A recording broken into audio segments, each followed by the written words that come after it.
L'Afrique a l'honneur demain à Reims avec le tout premier défilé des jeunes designers francophones. Sur le podium, les tenues de 7 créateurs du Bénin, de Côte d'Ivoire, du Mali ou encore du Burkina Faso. Parmi eux, Ousmane, ce jeune styliste burkinabé, est à l'initiative de ce concours. Un concours pour une mode ethnique, fière et solidaire. Isabelle Forboto, Xavier Kless l'ont rencontré.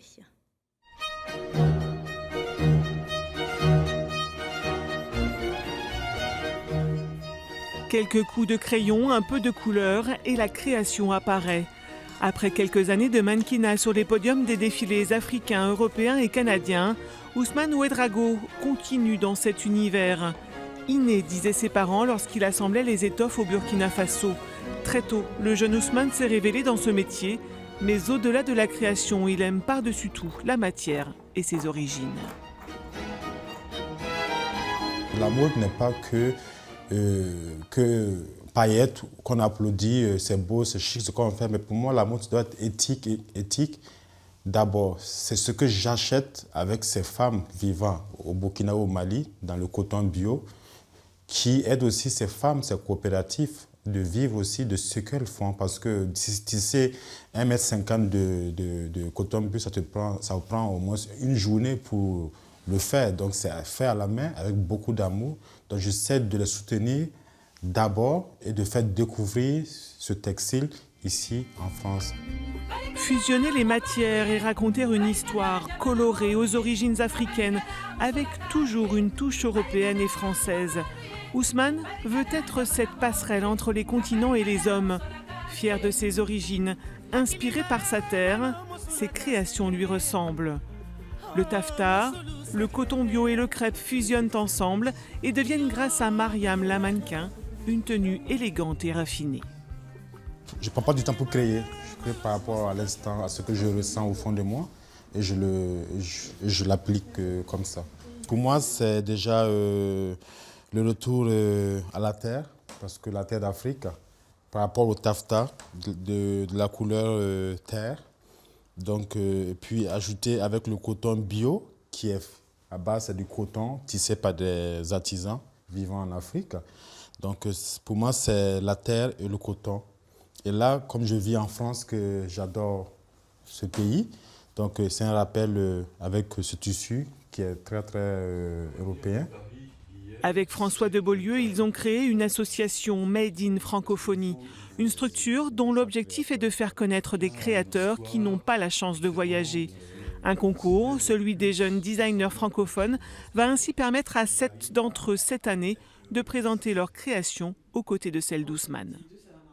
Toutes les tenues qui seront présentées par Ousmane lors de ce défilé porteront une étiquette Made in Francophonie, avec le nom du designer, mais aussi le nom des artisans, des tisseuses, de ces femmes en Afrique, de ces tanneurs de cuir végétal, etc., qui auront participé aux vêtements. En clair, quelqu'un, vous, demain peut-être, qui ferait l'achat de ces tenues, eh bien ce n'est pas simplement un vêtement que vous achetez en fait, c'est une histoire qui vous est transmise, que vous allez porter, partager et sans doute un jour transmettre à votre tour.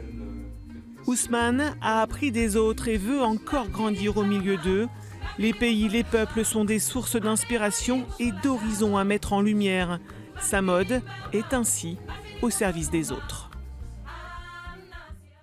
Et le parrain de ce concours est le couturier africain Patéo. Bonsoir, merci beaucoup d'être avec nous. Vous êtes une figure incontournable de la mode africaine. Ousmane, dans le reportage, parle d'une mode ethnique, fière et solidaire. Vous partagez sa définition? Bon, ethnique, c'est un peu sectionner la mode. La mode, elle est universelle et puis elle est un peu élargie, on va dire. Donc, en fait, il a intention de dire qu'il essaie de faire une mode qui rappelle quand même son origine, qui vient de l'Afrique. Donc, il faudrait aussi qu'il essaie de jeter un coup d'œil à l'Afrique.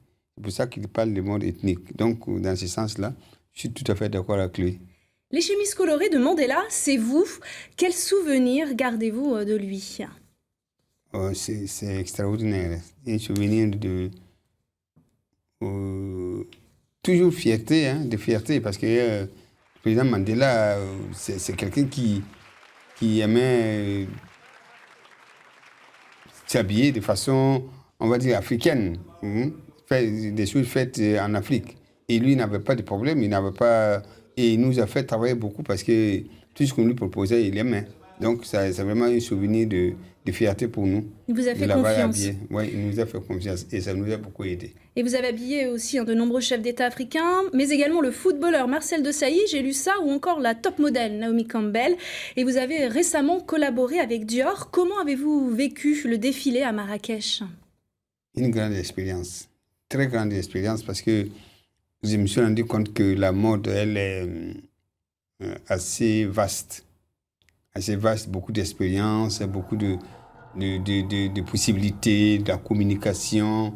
Et bon, c'est vrai que c'est différent qu'en Afrique. En Afrique, pour le moment, la mode, elle est encore méconnue dans le milieu des Africains eux-mêmes, parce que l'Afrique aime s'habiller de ceux qui viennent de l'extérieur. Alors que là, j'ai vu, quand je suis allé dans les coulisses de Dior, j'ai vu ce qui s'est passé là-bas, c'est incroyable. Les accessoires, les coiffures, les maquilleuses, tout ça, c'est extraordinaire. Alors, vous dites que les Africains s'habillent un petit peu à l'occidental, par exemple, mais nous, on s'habille aussi à l'africaine. Le wax, aujourd'hui, est devenu une réelle mode. Quel regard portez-vous, justement, sur cette arrivée, cet engouement pour ce tissu africain? Bon, je pense que c'est une expérience quand même à vivre, hein, et je souhaite que ça soit quelque chose qui va être bénéfique pour l'Afrique. Parce que généralement, ceux qui font le wax, généralement, ce wax-là est travaillé de façon à pouvoir s'adapter aux vêtements européens. Alors que ce que Dior a fait, j'ai vu la collection 2020 de Dior. Hein. Là, ça va être entièrement en paille, en wax, mais vraiment travaillé de façon à vieillir le paille. Le paille ne ressemble plus à un paille très coloré, comme on le sent.